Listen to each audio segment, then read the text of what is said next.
यापूर्वी रोहित पवार यांनी देखील विनंती केली की गर्दी करू नका, प्रत्येकाला अंत्यदर्शन मिळेल, फक्त रांगेतून या, अशी विनंती रोहित पवार यांनी केली। संपूर्ण पवार कुटुंब सध्या काटेवाडीमध्ये उपस्थित आहे। आपण वेदांत नेपकडे जाऊयात। काटेवाडीतल्या निवासस्थानाबाहेरून तो आपल्यासोबत आहे। वेदांत,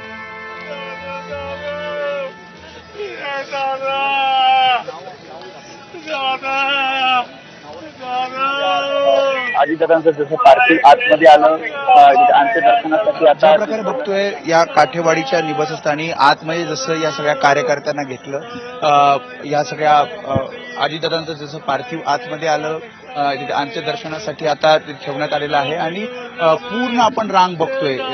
ही सगळ्या कार्यकर्त्यांची रांग अगदी या सगळ्या गेटच्या बाहेर सुद्धा मोठी गर्दी आहे आणि आतमध्ये सुद्धा मोठी गर्दी आणि कार्यकर्ते। जिल्हा परिषद कुठून आला दादा तुम्ही?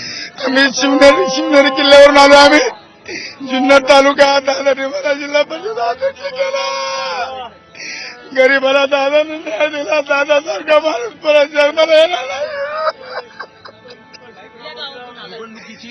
खरं तर बैठका त्यासोबतच सभा असं नियोजन अजितदादांचं होतं आणि ज्या प्रकारे ही सगळा अपघात झाला, कधी काही भेटले होते सगळे तुम्ही जिल्ह्यातले? मी आता 8 दिवसापूर्वी भेटलो। माझ्या सुनबाईला जिल्हा परिषद तिकीट दिलं दादानी। म्हणजे माझ्या देवरामला तिकीट द्या, मला जिल्हा परिषदचा अध्यक्ष केलं दादानी, पुणे जिल्हा परिषदचा। मी मागासवर्गीय आदिवासी माणूस आहे। मी पण गरीबाला पद देण्यामध्ये काम करण्यामध्ये दादाची परत आता माणूस जन्माला येणार नाही। दादाच्या कामाची भरारी मी जुन्नर तालुक्यामध्ये राहतो, शिवनेरी किल्ल्याच्या पायथ्याशी, जिथं शिवाजी महाराजांचा जन्म झाला तिथे मी राहतोय। लय वाईट झालं, लय वाईट झालं।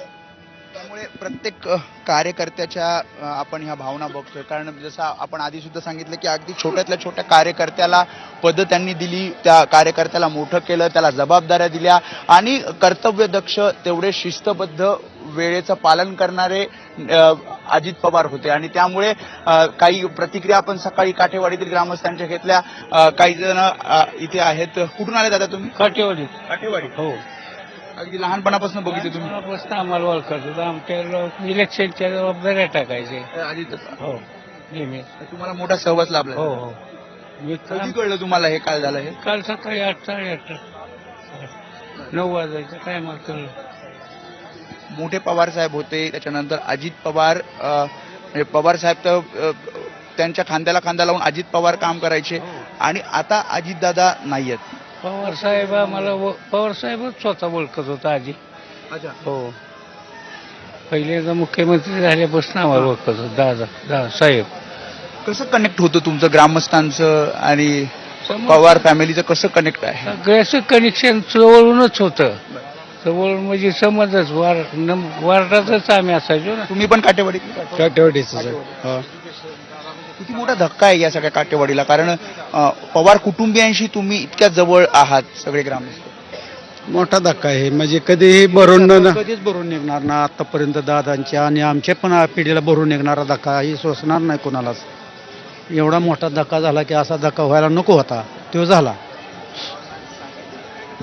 त्याच्यामुळे या भावना आपण या सगळ्या ग्रामस्थांच्या, अगदी तळागाळातला जो राष्ट्रवादी काँग्रेसचा कार्यकर्ता इथे आलेला आहे त्यांच्या आपण या सगळ्या भावना जाणून घेतो आणि आपण ही रांग बघूया। ही म्हणजे बाहेर तर गर्दी आहे, शिवाय ही रांग जिथपर्यंत आपल्याला कॅमेरा नेण्याची परवानगी आहे तिथपर्यंत आपण दाखवूया की ही रांग इतकी मोठी आहे की तासाभर, फक्त 1 तासभरच इथे हे सगळं पार्थिव अजितदादांचं पार्थिव ठेवण्यात येणार आहे अंत्यदर्शनासाठी आणि त्यामुळे तासाभरात या सगळ्यांना अंत्यदर्शन मिळावं यासाठीची सगळं नियोजन केलं जातंय आणि ही खूप मोठी रांग आहे। म्हणजे इथे तर कार्यकर्ते आहेतच, शिवाय या बाजूला जर आपण बघितलं तर इथून सुद्धा काही कार्यकर्त्यांना सोडलं जातंय आणि त्यामुळे एक मोठी रांग आहे आणि 1 तासभर अजितदादांचं पार्थिव इथे ठेवलं जाईल आणि त्यानंतर अंत्ययात्रेसाठी हे अजितदादांचं पार्थिव हे मार्गस्थ होणार आहे आणि त्यामुळे नियोजन पोलिसांकडनं केलं जातंय। नातेवाईक सुद्धा इथे नियोजन करताना पाहायला मिळतात। रोहित पवार सुद्धा विनंती या सगळ्या कार्यकर्त्यांना करतात की बरोबर आहे, प्रचंड मोठी रांग इकडे काटेवाडीतल्या अजित पवारांच्या निवासस्थानी आपण पाहतोय। वेदांत सोबत राहा।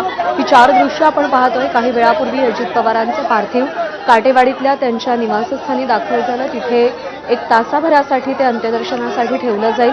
दुसरीकडे आपण पाहतोय काटेवाडीच्या अजित पवारांच्या निवासस्थानाच्या गेटवर प्रचंड गर्दी झालेली आहे. पोलीस सगळ्यांना आवाहन करतायत, पण अजित पवारांचं अंत्यदर्शन घेण्यासाठी कार्यकर्त्यांची, काटेवाडीतल्या ग्रामस्थांची गर्दी उसळलेली आहे. दुसरीकडे रोहित पवार या गर्दीला शांत करण्याचं आणि शिस्तबद्ध पद्धतीनं आत येऊन अजित पवारांचं अंत्यदर्शन घ्यावं यासाठी आवाहन करतायत. तर अंत्यदर्शनासाठी जे जे तिकडे उपस्थित आहेत त्या प्रत्येकाला अश्रू अनावर झालेले